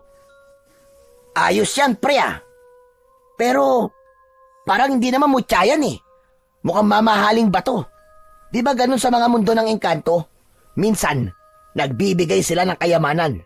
Tignan mo yan oh. Mukhang brilyante yan ah. Nako pare, yayamang kayo dyan. Hindi par, nagkakamali ka. Hindi ito isang brilyante. Isa tong mutya. Isang tunay na mutya. May kapangyarihan itong magbigay ng lakas para labanan ng mga masasamang nilalang. Natigilan ang dalawa at kapwa nagkatinginan nang marinig ang sinabi ni Robert. Halatang nagulat sila sa narinig. Hindi nila alam kung paniniwalaan nila ang binata o kung epekto lang ito ng pagkawala nito ng halos 3 araw. Naka, delikado yan. Dapat hindi mo tinanggap. Ikaw, lalabanan mo mga aswang? Hehehe, anong alam mo dyan? Yun nga rin ang sinabi ko sa kanya, pare. Kaso ang sabi niya, gagabayan naman daw ako ng mutya. Alam mo, tama ang kaibigan mo. Hindi lang yan delikado. Baka mamaya may sumpayan. Ibalik mo na lamang yan kung saan mo kinuha, Robert. Hindi, Nay.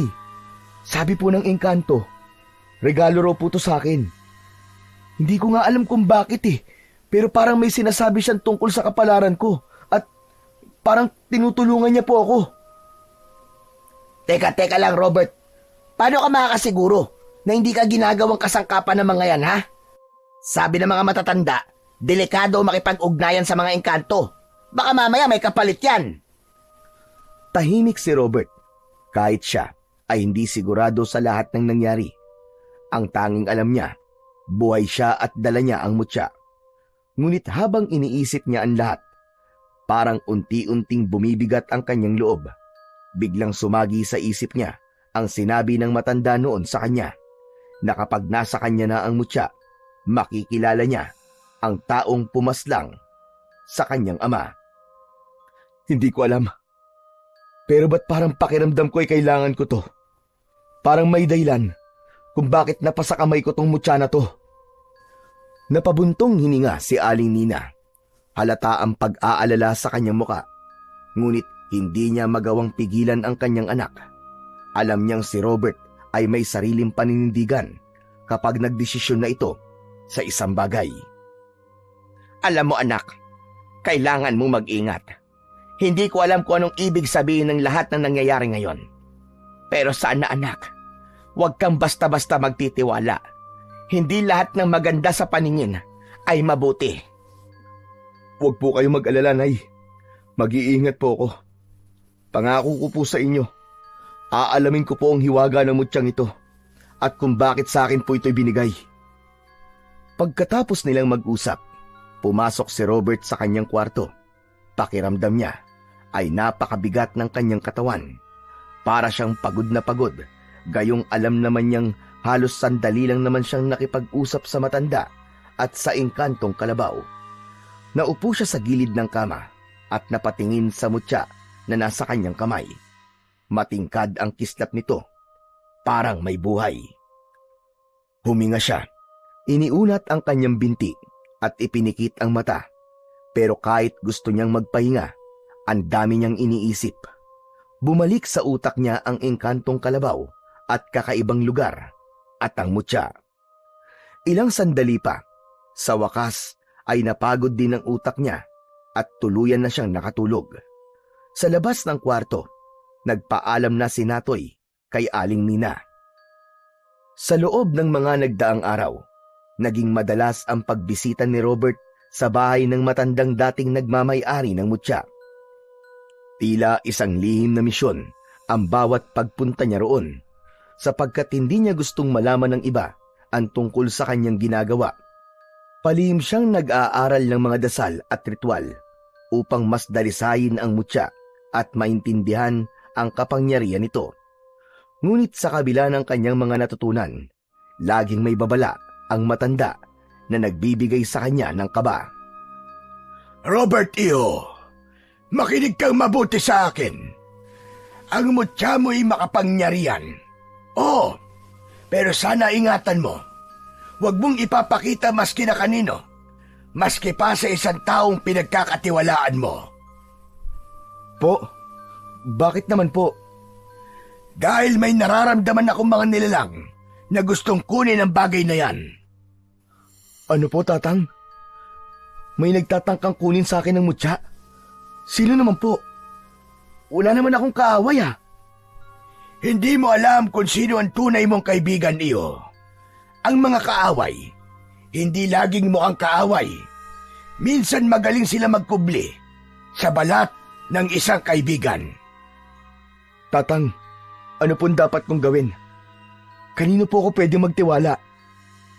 Ang dapat mo lang pagkatiwalaan ay ang sarili mo. Nararamdaman ko, Robert. Malapit na. Malapit nang dumating ang araw na malalaman mo ang katotohanan. Pag-usayan mo para makamit mo ang totoong hustisya sa tatay mo. Maraming salamat po, Tatang Suling. Salamat po sa gabay nyo. Sa lahat ng itinuturo nyo po sa akin at sa mutsyang ito.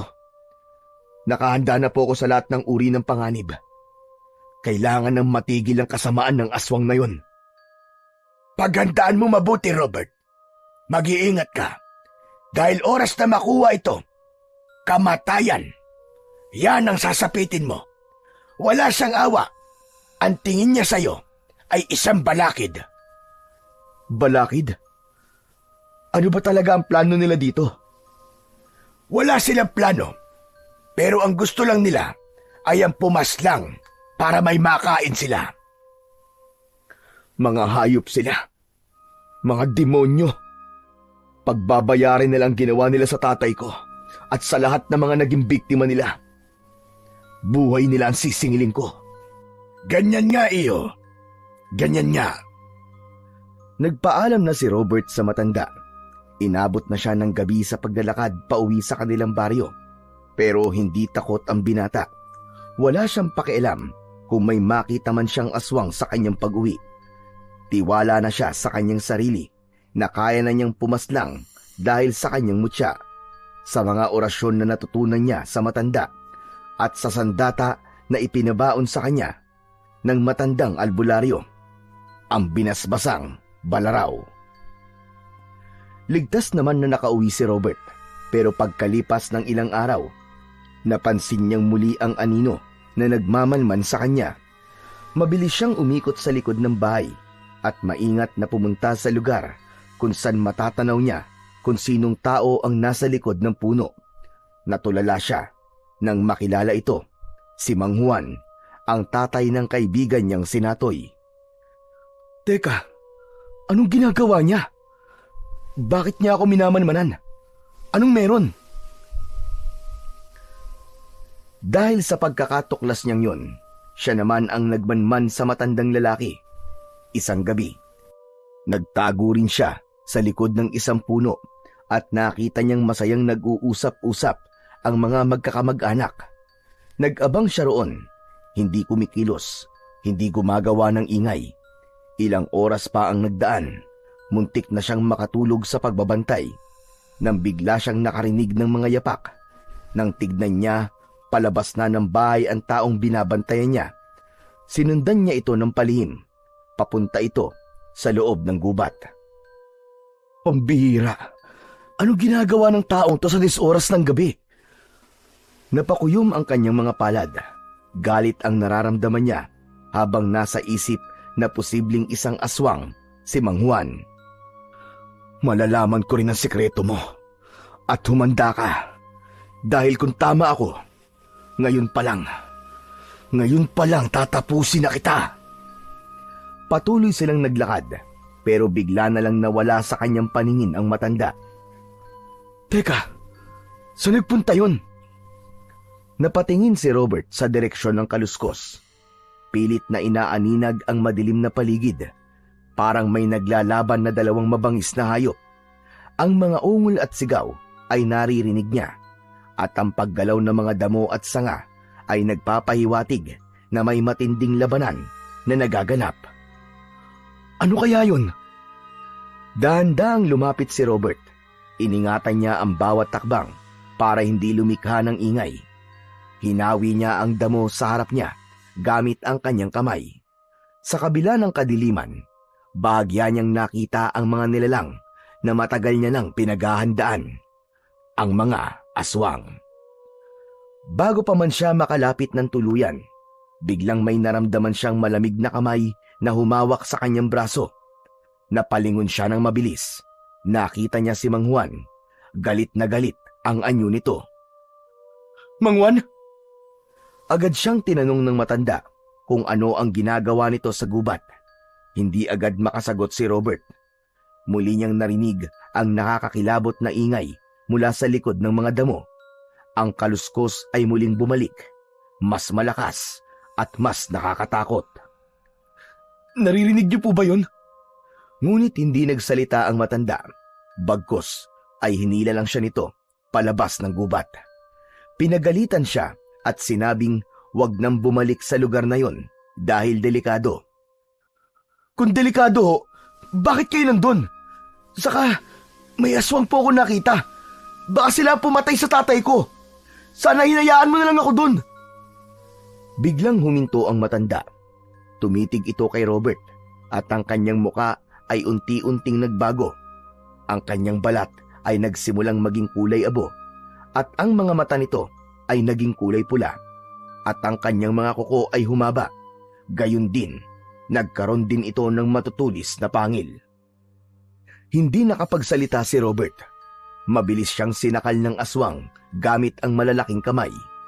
Naramdaman niya ang mabawong hininga ng nilalang. Natakot si Robert.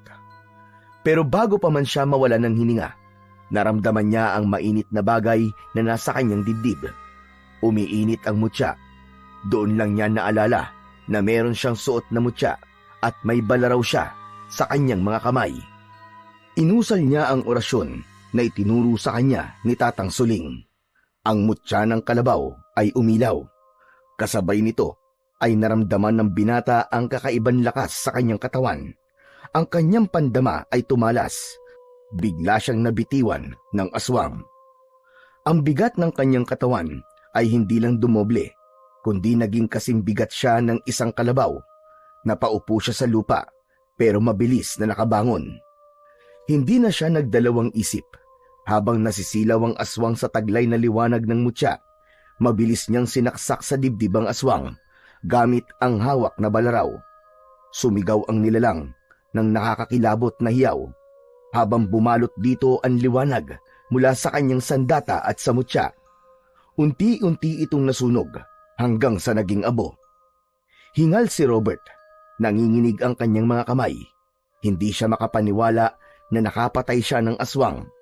Duguan ang kanyang damit at kamay habang hawak pa rin ang kanyang balaraw. Para siyang nabingi sa katahimikan ng paligid. Hindi. Paano ko nagawa to? Napaatras siya. Hindi niya matanggap na siya ang pumatay sa ama ng kanyang kaibigan. Nais niyang maniwala na panaginip lang ang lahat, pero ang dugo sa kanyang kamay at ang abo sa lupa ang nagpaalala ng katotohanan. Hindi. Ba't ko pinatay ang tatay ni Natoy? Anong ginawa ko? Hinang-hina siyang napaupo sa lupa. Nakokonsensya siya sa nangyari. Iniisip niya ang magiging epekto nun sa kanyang kaibigan. Ngunit nang may masmasan, unti-unti rin niyang naisip ang realidad. Ang lalaking napatay niya ay hindi isang tao. Tama. Aswang siya. Isa siyang halimaw. Kung di ko siya naunahan, baka ako napatay niya. At saka, baka siya rin ang aswang na pumatay sa aking ama. Tama lang sa kanyang nangyari. Pero bakit siya? Ang dami naman pwedeng maging aswang. Bakit si Mangwan pa? Bakit? Pilit niyang pinaliwanagan ang sarili at pinipilit na tanggapin ang katotohanan. Naramdaman niya ang muling pag-init ng mutya sa kanyang dibdib. Parang nakikiisa ito sa kanyang nararamdaman. Tama lang ang ginawa ko. Hindi ko dapat pagsisihan to. Pinatay ko siya para ipagtanggol ang sarili ko. Pero paano ko sasabihin kay Natoy ang totoo? Tahimik na umuwi si Robert. Pagdating niya sa kanilang bahay, agad niyang hinubad ang duguan niyang damit at dinala sa may likod ng bahay. Sinubukan niyang alisin din ang bahid ng dugo sa kanyang katawan. Pagkatapos, sinunog niya ang kanyang damit. Kinabukasan, habang abala si Robert sa paghahanda ng kanyang mga gamit para sa pagpunta nila sa bukid ng ina, biglang dumating si Natoy. Kitang-kita sa mukha ng kaibigan ang matinding lungkot at pag-aalala. Pre, hindi mo ba napansin ang tatay ko? Kagabi pa kasi siya nawawala eh. Pambihira na yan, oo. Kung saan na ako naganap pero wala talaga eh. Lahat ng tao naghahanap na sa kanya pero wala. Halos buong baryo nahalugog na. Saglit na natagilan si Robert. Ramdam niya ang bigat ng sitwasyon, lalo na't alam niyang siya ang may kinalaman sa pagkawala ng ama ni Natoy. Pilit niyang pinanatiling kaswal ang sarili, kahit nanginginig ng bagya ang kanyang mga kamay sa kaba. Ha? Nawawala si Mang Juan? Naku, Natoy, wala akong nakita kagabi. Pero nakakalungkot naman yan. Pero, sinubukan niyo na bang maghanap sa gubat? Oo, pati doon, naganap na rin kami pero wala talaga kami nakitang bakas si tatay. Sana naman, walang masamang nangyari sa kanya. Nagkunwari si Robert na nakikiramay sa nararamdaman ng kaibigan. Sinubukan niyang magtanong ng mga bagay na parang wala siyang alam. Alam mo par, baka naabutan siya ng dilim at naisipan na lang niya na magpalipas ng gabi sa ibang lugar. O kaya, baka nasa ibang baryo lang siya. Sana nga ganun. Pero hindi siya ganun pare. Lagi siyang umuwi kahit na gaano kalayo o kadilim. Kaya nga kinakabahan na kami. O sige, hindi na ako pupunta ng bukid. Tutulong na lang ako mamaya sa paghahanap. Salamat tol ah. Mabuti ka talagang kaibigan. Napalunok si Robert sa huling sinabi ni Natoy bago ito umalis. Tinanaw na lang niya ang kaibigan habang papalayo ito sa kanya. Hindi niya maiwasang tanungin ang kanyang sarili kung kaya ba niyang itago ang katotohanan mula sa kanyang kaibigan. Hindi mapakali ang binata sa buong maghapon. Paulit-ulit niyang iniisip ang naging pag-uusap nila ng kanyang kaibigan. Habang nakaupo sa sala, lumapit ang kanyang ina. Robert anak, kain na. Nay, hindi ko alam kung kaya ko pa. Napansin ni Aling Nina ang nanginginig na boses ng anak. Agad siyang lumapit at tumingin ng mabuti sa mukha nito. Anak, ano bang problema? Mukhang mabigat ang iniisip mo ah. Sabihin mo sa akin. Tahimik si Robert. Halata ang tensyon sa kanyang katawan habang paulit-ulit niyang pinipiga ang kanyang mga kamay. Nay, nakapatay ako eh. Anong sinabi mo, Robert? Nakapatay ka? Anong ibig mong sabihin? Nay, napatay ko po si Mang Juan.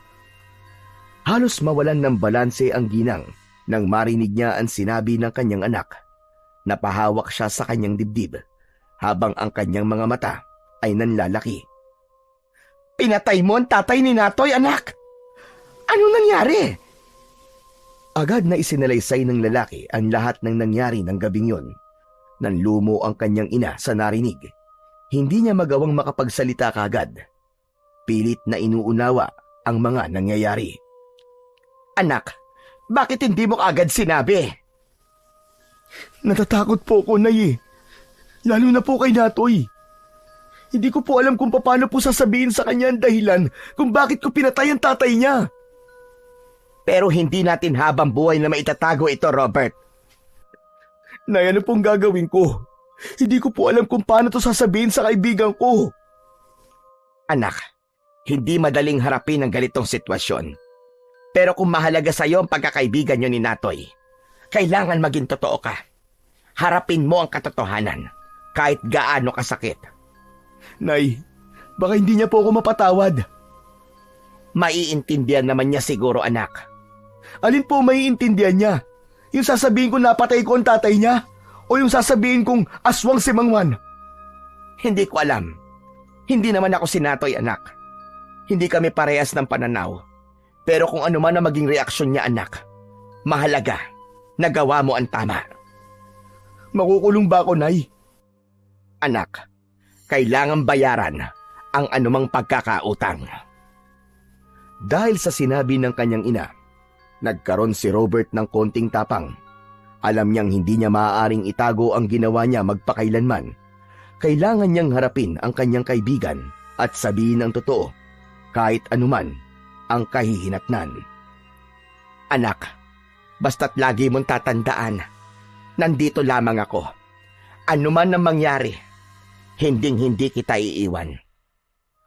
Matapos ang kanilang pag-uusap, dumulog na sila sa hapagkainan, pero hindi pa man sila natatapos, biglang may kumatok sa kanilang pintuan. Sino kaya yon? Ako na po, Nay. Binuksan ni Robert ang pinto at bumungad ang kaibigan niyang si Natoy.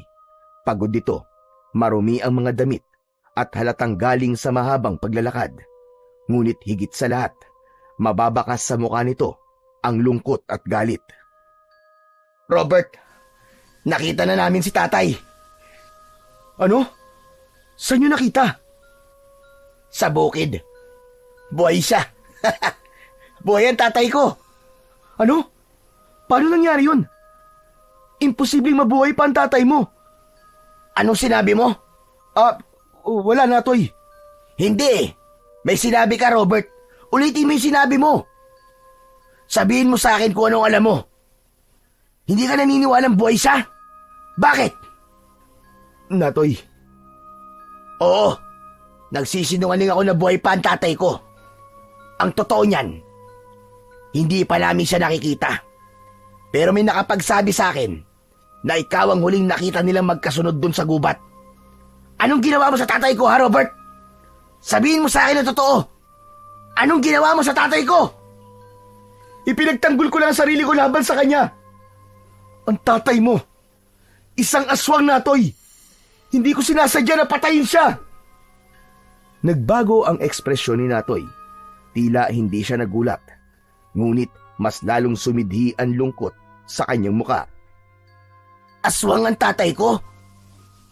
Patawad, par. Hindi ko gustong nangyari. Paano kung sabihin ko sa'yong di lang si tatay ang aswang sa pamilya namin?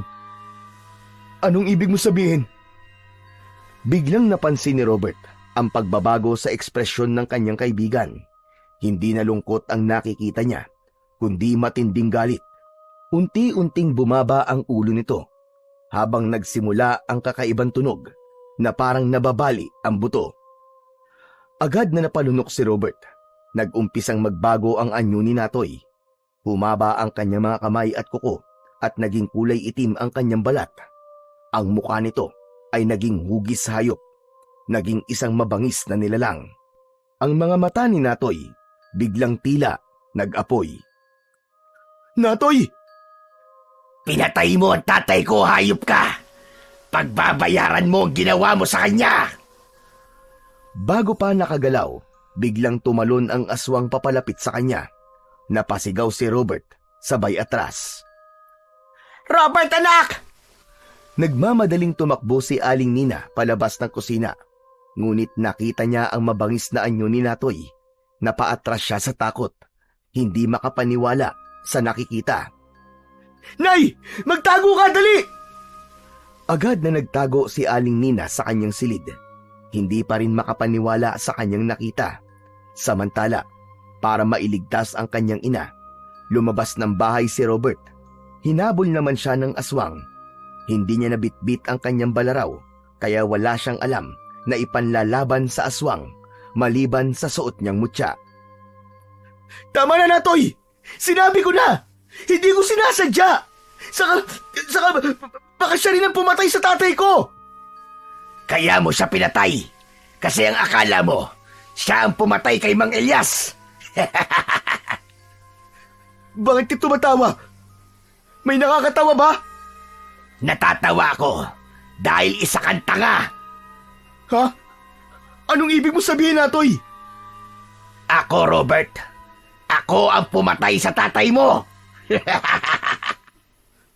Ano? Oo, ako. Gabi noon, nagugutom ako. Gutom ako na sobra. At tanging si Mang Elias lamang ang nasa bukid. Kaya hindi na ako nakapagpigil, Robert. Nagbago ko ng aking anyo. Naging halimaw ako. At siya ang aking naging biktima.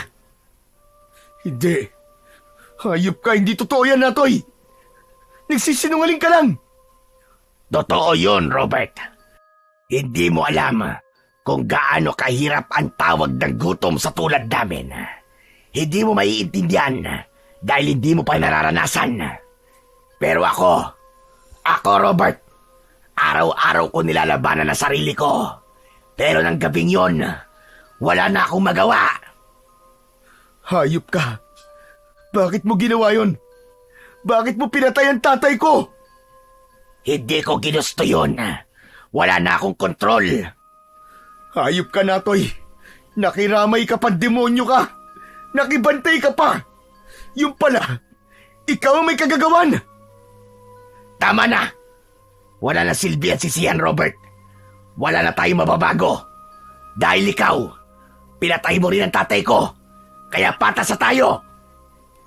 Magkaibigan tayo, Natoy. Hindi dapat ganito nangyayari sa atin. Oo, tama ka. Magkaibigan nga tayo. Pero ano na ngayon? Parehas na tayong halimaw. Magkaiba nga lang ang balat. Nagkakamali ka, Natoy. Hindi ako halimaw. Hindi ako katulad mo. Hindi ka katulad ko. Nagawa mo ngang pumatay. Ano ang pinagkaiba natin? Sabihin mo nga. Dahil tao pa rin ako, Natoy. May puso. Kaya ko pa rin piliin ng tama. Kahit mahirap. Kung ganon, wala na tayong pagpipilian pa. Kung hindi mo ako papatayin, ako ang papatay sa'yo! Kinabahan ng sobra si Robert. Natakot ito dahil alam niyang nasa loob ang kanyang balaraw. Sinikap niyang makabalik sa loob ng bahay pero bigla siyang hinarangan ng kanyang kalaban. Sa isang iglap, sumugod ang aswang. Naitulak siya pabalya sa kanilang bahay. Nawalan siya ng balanse at napasandal sa dingding. Ang mga kuko ni Natoy ay umabot sa kanyang braso. Nag-iwan ng malalim na sugat. Napangiwi si Robert sa sakit. Napalingon siya sa kanyang tabi nang nalaglag ang sungay ng kalabaw sa dingding. Nang makita niyang papasugod naman ang aswang, kinuha niya ito ng mabilis. Kung ito lang ang paraan para ipagtanggol ko sa sarili ko, bahala na! Mabilis niyang naiwasan ang matatalim na kuko ng aswang. Habang hawak ang sungay ng kalabaw, bigla niyang naramdaman ang kakaibang init mula sa mutya. Sa hindi maipaliwanag na dahilan, ang simpleng sungay na hawak niya ay unti-unting nagbago ng anyo.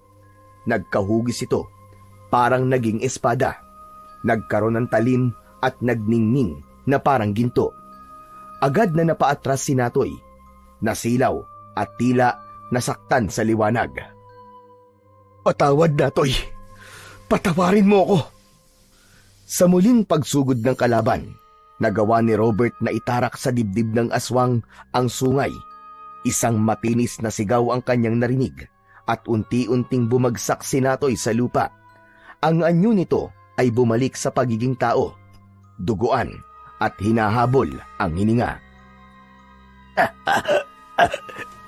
Robert, magkaibigan tayo. Bakit umabot tayo sa ganito? Patawad, Natoy. Wala akong ibang magagawa eh. Pinilit mo ako eh. Sana sa susunod na buhay natin, magkaibigan pa rin tayo. Pero hindi na ganito. Ipinikit ni Natoy ang kanyang mga mata hanggang sa tuluyan ng tumigil ang kanyang paghinga. Nanatiling nakatayo si Robert, umiiyak. Hawak niya pa rin ang sungay ng kalabaw at duguan. Patawad, Natoy. Patawad. Kaibigan ko. Lumipas ang ilang minuto. Si Natoy naging abo. Napaluhod sa lupa si Robert at tumingin sa langit na para bang humihingi ng tawad sa Diyos na lumikha sa lahat. Lumipas ang mga araw. Walang sino man ang nakaalam sa nangyari kay Natoy. Akala ng mga taga-baryo, naging biktima na rin sila ng mga aswang.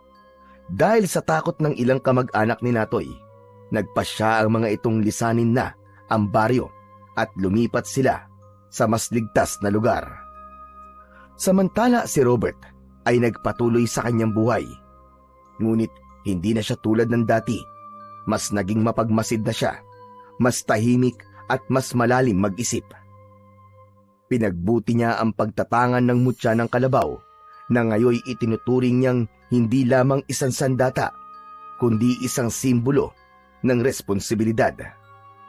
Ang kanyang misyon ay magsimula ng bagong yugto ng buhay, isang buhay na puno ng kabutihan at balanse sa kalikasan.